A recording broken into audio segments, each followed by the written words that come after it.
Hindi magbibitiw bilang DepEd Secretary si Sonny Angara sa gitna yan ng kumakalat na alegasyon na nakinabang umano siya sa maanumalyang flood control projects.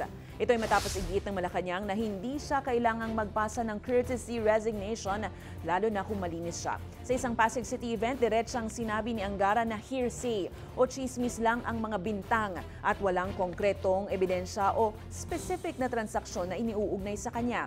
Anya ibabasura lang ito ng korte. Uminit ang issue nitong linggo matapos inanunsyo ng Malacanang ang anilay voluntary resignations nina Executive Secretary Lucas Bersamin at Budget Secretary Amena Pangandaman matapos maisama ang kanilang mga pangalan sa listahan ng mga umano'y politikong nangialam sa 2025 national budget para sa kickback.